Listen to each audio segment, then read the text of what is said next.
Adrienne Linares did not intend to spend her 20s inside a strip-lit cubicle farm called Luminate Well. But after the last round of layoffs at her previous job, the place looked comfortably solvent. Luminate Well advertised itself as the planet's most compassionate ear, a subscription hotline where lonely or anxious clients could talk through problems with a live human instead of an algorithm. On her first afternoon, the floor manager, Elias Cantu, led Adrienne past pods of agents murmuring reassurances to strangers. Every workstation displayed the same lavender interface, a bouncing waveform that glowed whenever an agent spoke. The effect was soothing, like an ocean of whispered comfort. Elias emphasized 2 rules. First, calls were never recorded, officially, because Luminate Well marketed confidentiality. Second, agents were only voices. They must reveal nothing traceable about themselves. Volatile clientele, Elias said. Anonymity keeps everyone safe. A line so rehearsed it almost sounded like company scripture. For 3 months, Adrienne thrived. She learned the script trees, the calming cadences, the half-second pauses that signaled empathy. Because she was meticulous, Elias promoted her to quality assurance, giving her a back-end login that accessed metadata, call lengths, escalation tags, compliance scores. One Friday near midnight, while checking performance metrics, Adrienne noticed an anomaly. 3 agents on the graveyard shift posted staggering average call times. One had spent 247 minutes on a single subscriber named Martha R. Yet the QA flags showed 0 violations. Teflon Trio, Elias joked when she asked about them. People love their voices. Love, yes. But something else tugged at her. The transcripts, even the anonymized ones she could view with her clearance, held gaps. Instead of the usual empathy prompts, there were strings of asterisks, as if portions had been scrubbed. When she pressed Elias again, he stiffened. "Those agents are on a pilot program," he said. "External vendor. Don't worry about them." External vendor. Adrienne searched the operations directory. Found no record. Eventually, she traced the workstation IP addresses to a VPN landing in an industrial park outside Grafton, Nebraska. The building, according to Google Street View, was a state correctional facility. It took another week for her to admit what the data implied. Luminate Well was subcontracting its late-night compassion queue to prisoners. The idea shocked her only until she remembered how ruthlessly call centers chased savings. Unpaid or near-unpaid labor piped through voice modulation software that could age or soften anyone's timbre. Yes, it fit the economics. The software, brand-named Veilvox, pitched itself as an instrument of equality. No prejudice if the voice is a mask, their site proclaimed. A felon could sound like a Midwestern aunt or a kindly grandpa. As long as no one slipped and revealed the truth, the callers would never know. Adrienne might have swallowed the ethical knot and kept earning her paycheck if not for Martha R. The story broke on regional news the following Monday. An elementary school teacher named Martha Roth left her apartment at dawn, drove across state lines, and set fire to a storage shed behind a farmhouse that once belonged to her deceased grandfather. Police alleged she then waited, singing hymns, until the volunteer department arrived. She offered no resistance, no explanation. When reporters shouted questions at her perp walk, she said a single phrase, "Driftwood bleeds," and smiled. Driftwood bleeds. A chill pierced Adrienne. The phrase was among the asterisked gaps in the suppressed transcript she'd flagged. She opened the call log. The agent on Martha's marathon call was codenamed Aiden S. His satisfaction rating, 100%. No compliance notes. What had he told her? That night, Adrienne could not sleep. She dove into the police blotter. Over the last 2 months, emergencies across 3 states bore uncanny echoes. A college sophomore robbed a dollar store with an antique pistol, afterward reciting Orange Dawn, to baffled officers. A retired engineer hacked a city traffic signal, causing a pileup, then surrendered whispering Gatehouse 13. Each cryptic phrase matched an asterisked segment in Luminate Well metadata. Each perpetrator had been on a long, soothing call days earlier. Copycat crimes. But copycat to what? Adrian pawed through public prison databases, cross-referenced the phrases, and unearthed archived court testimony. An inmate named Destin Aidan Sorrells was reputed to mutter "driftwood bleeds" before torching Barnes during an arson spree. Another, Vernon Pike, Orange Dawn, once brandished a 1912 revolver in convenience store holdups. Gatehouse 13 belonged to a hacker, May Kamara, who crashed a railway switchboard. All three resided at Grafton Penitentiary. All three, apparently, were in Luminate Well's pilot group. The line between comfort and coercion had blurred into conspiracy. Adrian half expected the company to implode when authorities made the connection, but days passed. No arrests. Luminate Well's Slack channels remained chirpy about Q3 churn reduction. Either nobody had noticed the link or someone was burying it. She decided to act before another caller obeyed a hidden trigger. Her first step: talk to an inmate. ValeVox modulated every call in real time, but QA testers held the privilege to toggle raw audio. After midnight, when most supervisors were gone, Adrian accessed the router interface, rerouted her desk phone to Sorrells' queue, and hit Assistant Live Test. A dial tone pulsed. The line clicked. A warm alto greeted her. "Thank you for calling Luminate Well. This is Clara. How are you feeling tonight?" Adrian's monitor showed Agent ID, Aiden S. Gender, M voice, filter. "Comfort Aunt." She hesitated, then unmuted. "I'm having trouble sleeping." "That sounds tough, sweetie. How long has the restlessness been visiting you?" She toggled raw feed. The genteel alto dropped half an octave, exposing a scratchy male baritone frayed by cigarettes. Beneath it, cavernous echoes bounced off concrete. Prison acoustics. Adrian swallowed. "Maybe since I heard about a teacher who set a fire." A beat. "Oh, fires can be frightening." The baritone crept playful. "Sometimes they're cleansing, too." "What does driftwood bleeds mean?" Silence, then a faint chuckle. "You're not a real client, are you, sugar? Who taught you that passphrase?" Adrian's pulse spiked. "I read transcripts. I work upstairs." "Upstairs," he repeated, savoring. "Then you know the difference between the stories people tell and the stories they live for.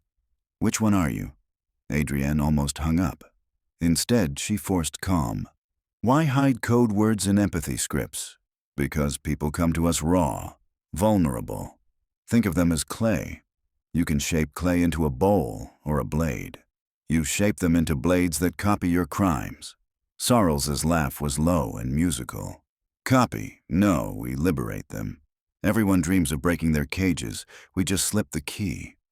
She visualized callers late at night, lonely, grateful for a sympathetic stranger. How easy, under the warmth, to nest commands. "Why would the company allow this?" she asked. "They don't know. They think we're reformed, following a structured script. But every system has seams. We press a thumb through, whisper suggestion. Voila." His sentence ended with a shrug she could almost hear. Adrian's breath shivered. "If I expose you?" "Then the company folds. We lose microphones. You lose a job. But calls will migrate somewhere else. Need is bottomless." He sighed theatrically. "Better to join us." "I'd rather pour bleach through your cables." "No, you wouldn't. Tomorrow at 9 a.m., you'll meet Elias in Conference B. You'll hand him the metadata you found. He will reward you. The world will keep spinning." His voice lowered, intimate. "Trust me, you crave belonging too." Adrian slammed the phone. She gathered her bag, convinced someone might be watching. The parking garage felt like a mausoleum where cars were coffins. Wind rattled metal stair rails. She fumbled keys, started her hatchback, and drove. Heart-punching. At her apartment, she drafted a resignation email, then deleted it. She tried the police tip line, but choked. What evidence did she actually possess? No recordings, only call IDs and a weird phrase on the news. She needed proof that could survive scrutiny. So she called someone who believed in improbable conspiracies for a living. Samir Das, freelance investigative journalist and half her ex. They hadn't spoken since the breakup, but at 1 a.m. he answered on 2 rings. "Still nocturnal, I see," he said. She explained everything, from VPN traces to the raw baritone. When she finished, Samir whistled. "Corporate outsources therapy to felons. Felons radicalize the lonely. This is catnip, but we need documentation. I can record calls. There's a toggle." "Great. And whistleblower status protects you if we move fast." Adrian glanced at the monitor, flickering over unread chats. "They'll kill the pilot and shred logs once they smell an audit." "Then tonight," Samir urged. "Call again. Make him talk." Inside, she felt like a thawing lake, cracks creeping everywhere. But she agreed. They set up encrypted screen capture on her workstation, looped audio into Samir's laptop via VoIP bridge. At 2:07 a.m., she redialed Aiden S. This time, no pleasantries. "You're persistent, sugar," he purred. "What do you want?" "A demonstration," Adrian said. "Prove you can push a caller." "Pick someone in your life," he replied, almost bored. "A neighbor who leaves lights on, a boss who underpays. I'll write a script and you deliver it for me." "No, you choose a random client on the queue, and you state clearly that you are instructing them to commit a felony. Then we're done." A cackle. "Oh, sweetheart, evidence gathering, clever, but felonies require consent. We never force, we suggest. Consent is art. Then art for me." He paused, perhaps amused. "Very well. Tomorrow at 4 p.m. watch KZBX local news. You'll see my brushstroke." And hung up. Samir typed frantic notes. "We need authorities on standby." "Not yet," Adrian whispered. "If he's bluffing, we lose nothing. If he's not, we need to capture the call that triggers it." "Meaning we must sit here and wait while he seeds another victim." She buried her face in her palms. "I know how awful that is. But a single arrest won't dismantle this. We dismantle by exposing the infrastructure." Samir relented. At 3:50 p.m. the next day, they tuned a portable TV atop Adrienne's kitchenette. The segment opened with a live helicopter feed. A man in a business suit dangled from the Fremont River Bridge railing, holding a flare. Police cruisers blocked lanes. The anchor narrated, the man had planted small incendiary charges below, threatening to ignite. He shouted the phrase, "gallows glass." Strange to everyone except Adrian, who had noticed those words stamped on an as-yet unreviewed transcript. Her stomach flipped. Aiden's brushstroke was real. She dashed to her laptop, intercepted the live agent feed. A tag popped. "Current call 34 minutes. Customer, Gordon Hepburn." "Agent, Vernon T." She toggled raw audio. The inmate's voice, nasal, eager, fed instructions. "Watch the sky ripen. Flame is truth. You're making history." Samir hit record. They captured 2 minutes before the line disconnected, likely when Hepburn ended his call to step onto the bridge. Not perfect, but enough to prove inducement. They rushed the files to Samir's editor. For the next 36 hours, Adrian barely slept as lawyers vetted provenance. On Thursday, the story splashed across national headlines.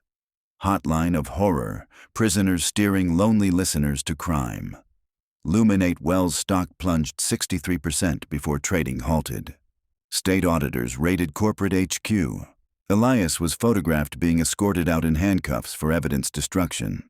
At a hastily arranged press conference, the CEO insisted ignorance, blamed rogue subcontractor behavior, cited the same anonymity features once praised. But the world, angered, demanded deeper explanations. How did code words slip through QA? Why no fail-safes? Why hide prisoner labor? Under oath, Elias testified. Budget cuts forced outsourcing. Veilvox assured them language analytics would flag disallowed content, but inmates had gamed the algorithm by embedding triggers inside innocuous metaphors repeated over time, teaching callers the code implicitly like a secret handshake.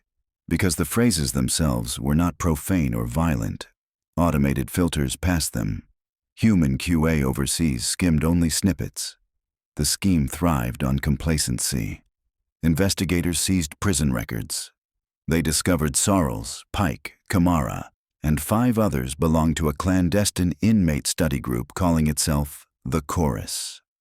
The Chorus believed society caged everyone with invisible walls, loneliness, debt, grief, and that liberation required acts that reverberate. They had spent months perfecting voice modulation tricks, layering persuasive loops, beta testing on fellow inmates before the hotline pilot granted them fresh clay. Public fury burned hottest for the crimes already mimicked: the teacher arsonist, the highway hacker, the bridge bomber. Prosecutors debated how to charge prisoners whose speech incited felonies outside prison walls. Meanwhile, class-action attorneys lined up on behalf of traumatized callers. Through it all, Adrienne remained the anonymous whistleblower, until Sarles doxed her. One dawn, her phone pinged. Unknown number texted a selfie of her building, time-stamped 2 minutes prior. The caption, "We still have microphones." She froze, peered through blinds. A sedan idled across the street. Samir insisted she crash at his apartment, bigger and secure. He contacted police, who dispatched patrols, but resource constraints limited protection. A prosecutor advised her to keep a low profile. The Chorus might retain outside loyalists. Adrienne felt like every rustling bag was a threat. She wondered, late nights on Samir's couch, whether exposure had changed anything fundamental. Corporations would always hunt cheap labor. Desperate souls would always crave a warm voice. Remove one Chorus, another might form. Samir, however, believed transparency mattered. "Sunlight complicates evil," he said, refilling her coffee. "You can't uninvent the telephone, but you can teach people to mind who's whispering." In early autumn, the Grafton warden agreed to on-camera interviews to salvage the institution's reputation. Media jostled for access. Samir secured a slot and asked Adrienne to accompany him. "Face the dragon," he suggested. She almost refused, then realized hiding empowered them more. They entered the penitentiary under clanking gates. A fluorescent hallway led to a plexiglass booth where Destin Sarles awaited, wrists cuffed. His smile flickered when Adrienne stepped into view. "Ah, the empath," he greeted. "The clay that fought the potter." Adrienne met his eyes. "You failed. People know." "Do they?" Sarles leaned back, chains rattling like wind chimes. "They heard a scandal, yes, but next month some startup will unveil AI counselors. Users will sign another waiver. Vulnerability is a commodity. I merely changed its shape." Samir began recording. "What shape now, Destin?" Sarles' gaze sharpened, predatory. "Fractals. The triggers we seeded are still nesting in those callers. Words can gestate. A season from now, a year, something will happen and they'll bloom." He tapped his temple. "Minds are soil, seeds wait." Adrienne felt a quiver, like a draft through bone. She recalled Martha Roth's blank smile in the headline photo. Had the Chorus implanted contingencies, dormant commands? She drew a breath. "Maybe, but we seeded something too. Doubt. Every person who reads the article will question the next friendly stranger online. Doubt can be a vaccine." "A vaccine can fail," Sarles countered. "Viruses adapt. Then we adapt faster." She stood. "Enjoy your echo chamber, Destin." He laughed. A hoarse rattle that tailed them through corridors until steel doors muted it. Outside, Samir exhaled a wintry plume. "You okay?" She nodded. "I think so. I used to believe empathy was always good. Now I know it's power. Power needs guardians. And whistleblowers," Samir added softly. An ambulance siren wailed somewhere beyond the prison wall. Adrienne pictured invisible threads running from every phone to every ear. A global web humming with solace and threat alike. She could not cut the web, but she could learn to trace its strands. She decided to join a digital ethics watchdog Samir recommended, auditing platforms for covert persuasion. The work would be messy, uncertain. She embraced that. Weeks later, prosecutors filed landmark charges. Coercive cyber-psychological conspiracy. Civil suits named Veilvox for negligent safeguards. Luminate Well filed for bankruptcy, its assets auctioned to pay restitution. Regulators drafted new rules requiring audible disclosure of agent identity and location. On a gray November afternoon, Adrienne received a letter from Martha Roth, writing from a psychiatric facility. In looping pen, Martha thanked her for telling the world. She described therapy sessions focused on disentangling driftwood imagery from her memories. Healing was slow, but possible. Adrienne folded the letter, tears blurting. Clay could be reshaped after all. That night she stood on her balcony, phone heavy in palm. She dialed Samir, listened to his voice vibrate through glass and metal towers, a marvel and a warning. "Tell me," she said, "are you okay hearing me without modulation?" "Always," he answered, "real voices or none." She smiled toward the city lights, aware that somewhere another line connected strangers, that whispers still traveled. But now she knew to listen for seams, for stowaway seeds. Vigilance, she thought, was its own kind of empathy, one that guarded both caller and receiver from turning into replicas of somebody else's darkness.